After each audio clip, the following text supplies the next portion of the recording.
Hey everybody, Emily Mayer here, host of Breathe, Hope, Vote podcast through the arena, being joined by my good friend Chase Glenn today. How are you doing, Chase? I'm doing well, Emily. Thanks for having me. Of course, of course. So I brought Chase on today because last week I wrote about some problematic, to say it politely, budget provisos. And I had my friend Mary on to talk about one of them because it related to libraries, and she is a book banning censorship aficionado. And I thought, who better to bring on to talk about this troublesome bathroom proviso than my friend Chase, who is the executive director of AFA and AFA Action. Chase, do you want to just give like a quick rundown of AFA Action, all that you do? Sure. Yeah. So AFA is short for the Alliance for Full Acceptance. We're an LGBTQ plus advocacy organization based in the Charleston area, founded in 1998. Our focus has really been about, uh, you know, achieving full acceptance and equal rights for LGBTQ plus people here in South Carolina for over 25 years. And we do that through education and advocacy. And just in the last year, we started a 501c4 called AFA Action so that we could dig deeper into our legislative and political advocacy here in the state, knowing that that is really where the fight is. And we're excited to be, investing deeper into that work now. Absolutely. And we know that it is vitally needed. Each and every day, it feels like there's another attack in this state on the LGBTQ plus population. Yeah. And that is just such a shame that that's the political moment that we're in. Like, why? How did we get here? Why is this happening?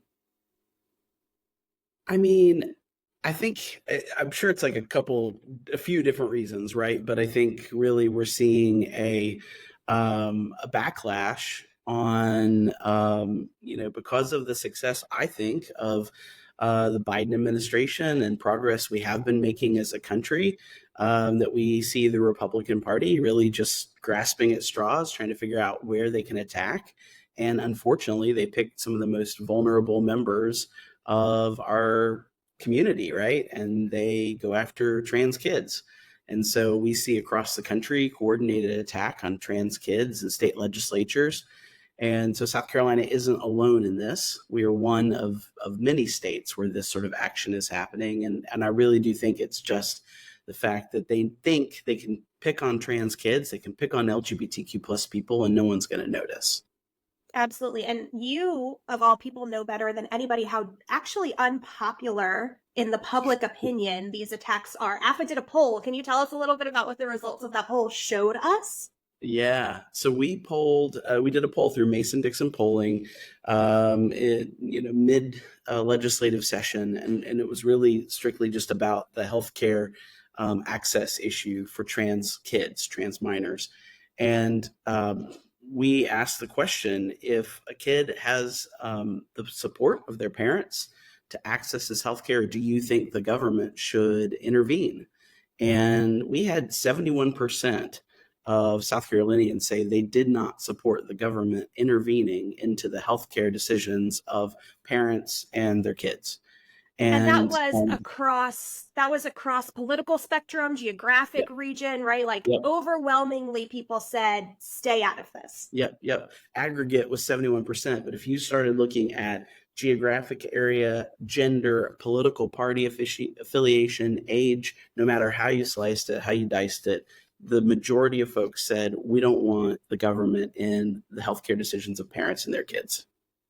That seems like a common theme that our state legislature just seems to ignore. And so not only were trans youth attacked in legislation this year with 3728 banning healthcare access for not just minors, but trans adults, there's absolutely impact as well. And we could go into that another day. But just last week, we saw as the State House was working on finalizing their budget for the year, a proviso snuck in there. It was added in the Senate. It wasn't in the House, so they had to go back and forth and debate it, but it impacts trans students in public schools. Can you explain a little bit about what this proviso is trying to do? Yeah. So, bottom line, this proviso says that for any K through 12 school here in the state of South Carolina, they need to follow the rules of making sure that any child uses the restroom or locker room that correlates with their sex assigned at birth and not their gender identity. This also would apply to overnight trips. So Mm, basically, we have trans kids who have been in schools, who have been using the restrooms that they need to use through arrangements made with local and district level right. administrators. And now the government, our state, is stepping in and saying, no, no, no, we know better. And these kids need to go in the bathroom that matches their sex assigned at birth. End, Right. end of Right. game. And that feels contradictory to not only the small government piece, but also the relationships that we hope that educators build with students, right? Students of any background, right? Straight, gay, cisgender, transgender, black, white, whatever, high income, low income, they find adults in their school that they trust, that they go to with personal concerns, right? And now we're saying, forget those relationships that you've built with these students and the policies and procedures that you've implemented to make these students feel comfortable and safe utilizing your building. The state's just going to have one blanket policy, and we think that that's going to be best for Yeah. everyone. Yeah. Yeah. Basically, we don't trust these local and district level administrators, leaders to make these decisions and work this out on their own.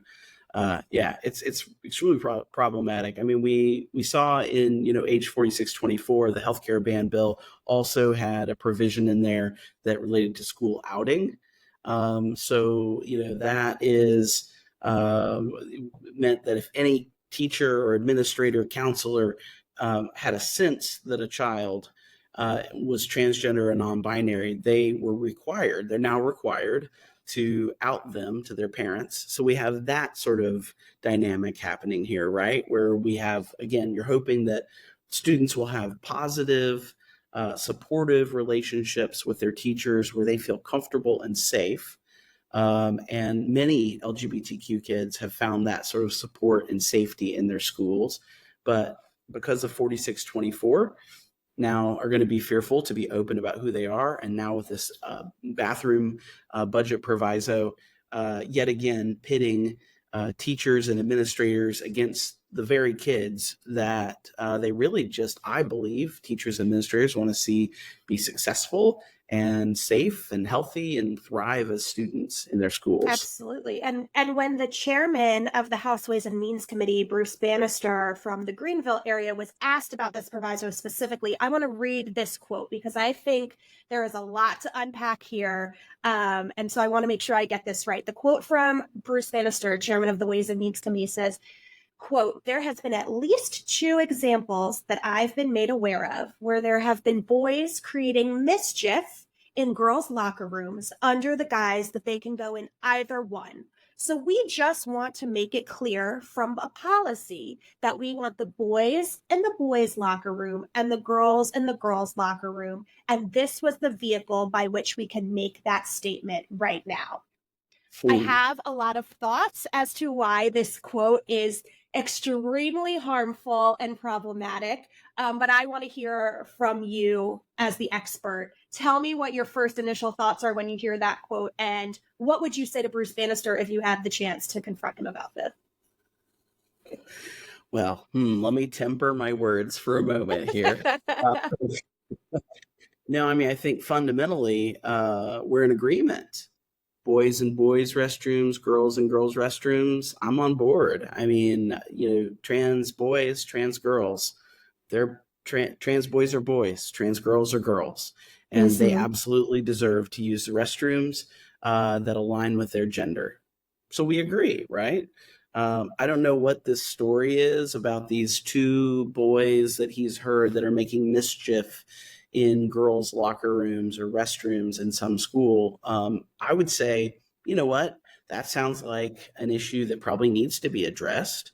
Mm-hmm. And I would trust school administrators and teachers wherever that is happening to address those issues one on one. I mean, if you have boys that are misbehaving in girls' restrooms, absolutely, you need to address that issue. Trans kids going to the bathroom, 100%. that's not the issue. I could not agree with you more. I think equating the two is highly dangerous.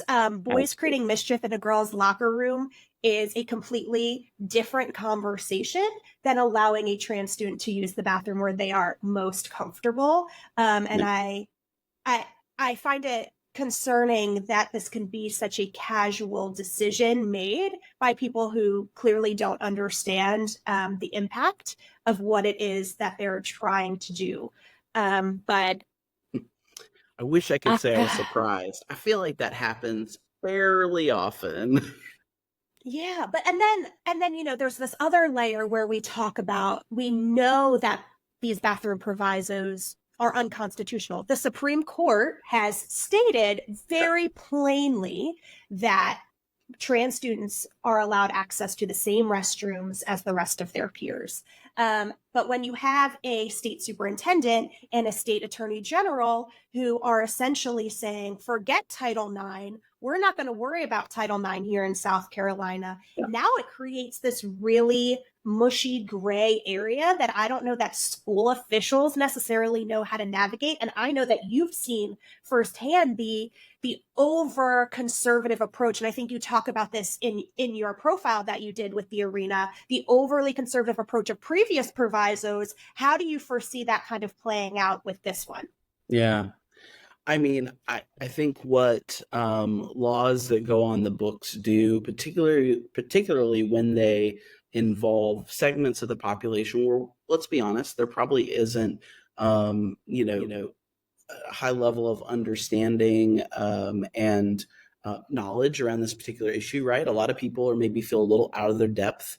Um, Honestly, some of it might be because they don't feel like they've personally had to interact with trans people or even have had to even engage in this sort of situation. But so what Absolutely. we have then is, because there is now this law, this line drawn in the sand, people are fearful.